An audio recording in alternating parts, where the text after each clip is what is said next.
عمران خان صاحب جس راستے پہ اس وقت جا رہے ہیں، مجھے پرائم منسٹر صاحب کے بارے میں سخت، ان کی حفاظت کے بارے میں سخت تشویش ہے کہ امریکہ ان کو بھی شہید نہ کروا دے۔ میرا یقین ہے کہ جو لاہور کا جو واقعہ پیش آیا ہے اس کے اندر جو ٹارگٹ تھا وہ تو عمران خان صاحب ہی تھے۔ آپ کی جنگوں میں شریک نہیں ہوں گے، بٹ ہم آپ کے دوست، امن میں رہیں گے، یہ امریکہ کو ہضم نہیں ہوگا۔ میں یہ بتا دینا چاہتا ہوں کہ ہم امریکن پاکستان سے ایگزٹ نہیں کر سکتے۔ ہمیں پاکستان کی فوج پر نظر رکھنے کے لیے ضروری ہے کہ ہم پاکستان کے ساتھ انگیج کیے رکھیں۔ ڈینیل مارکے اپنی کتاب میں مزید لکھتا ہے کہ ہم نے آج سے 72 سال پہلے یہ فیصلہ کر لیا تھا کہ پاکستان کو ڈیولپ ہونے کی اجازت نہیں دی جا سکتی۔ بسم اللہ الرحمن الرحیم۔ محترم ناظرین کرام، آج آپ کی خدمت میں ایک اور کتاب ہے اس کے بارے میں بات کروں گا، no exit from Pakistan by Daniel Markey. Daniel Markey is an American author who has worked on this book for about 25 years and then اس نے بڑی ڈیٹیل میں احاطہ کیا ہے پاکستان اور امریکہ کے تعلقات پہ، اور آپ کی خدمت میں میں جب پیش کروں گا آپ سن کر حیران ہوں گے کہ امریکہ پاکستان میں کیا کیوں کچھ کرتا رہا ہے۔ ڈینیل مارکی اپنی کتاب میں لکھتا ہے کہ امریکہ نے پاکستان پر کبھی اعتبار نہیں کیا۔ The Americans have never trusted the Pakistanis۔ اور اگلی بات وہ یہ کہتا ہے کہ ہم جتنے بھی اور جتنے زیادہ پیسے پاکستانیوں کو دیتے ہیں وہ اتنی ہی ہم سے زیادہ نفرت کرتے چلے جاتے ہیں۔ The more money we give to the Pakistanis, the more they hate us۔ اس بات کو اچھی طرح سمجھ لینے کے باوجود میں یہ بتا دینا چاہتا ہوں کہ ہم امریکن پاکستان سے ایگزٹ نہیں کر سکتے۔ وہ 3 وجوہات بتاتا ہے کہ جس کی وجہ سے امریکہ پاکستان کو نہیں چھوڑ سکتا۔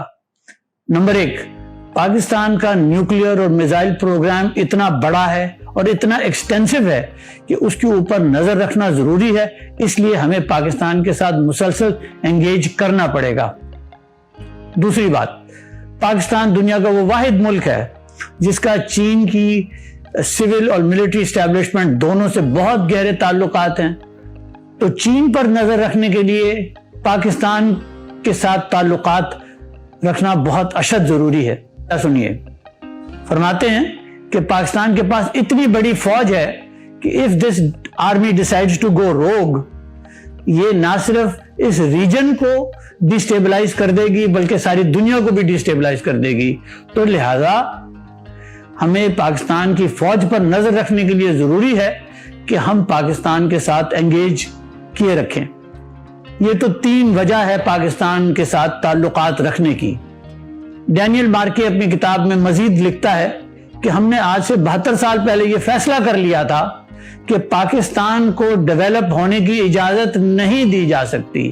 ہم پاکستان کو دنیا اسلام کو لیڈ کرنے کی اجازت نہیں دے سکتے، اور اس کے لیے ہم نے کچھ طریقے اپنائے ہیں، اور وہ طریقہ یہ ہے کہ پچھلے 72 سال سے ہم نے پاکستان کو we have kept it in a managed destabilized position، کہ اس کو اتنا ڈیسٹیبلائز رکھو کہ جس کو ہم مینج کر سکیں۔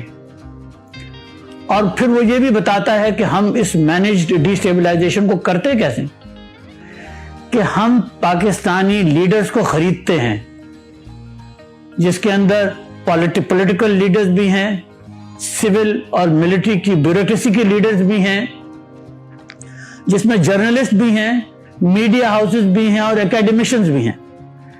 ڈینیل مارکے یہ کتاب میں لکھتا ہے کہ پاکستانی لیڈرز اپنے آپ کو بہت تھوڑی قیمت پہ بیچ دیتے ہیں، اتنی تھوڑی قیمت کہ ان کو کوئی امریکہ جانے کا ویزا ہی مل جائے، یا ان کی اولاد کو، بیٹوں یا بیٹیوں کو کوئی امریکہ اسکالرشپ مل جائے، اور اس چھوٹی سی چیز کے اوپر وہ پاکستان کے مفادات کو آسانی سے بیچنے کو تیار ہو جاتے ہیں۔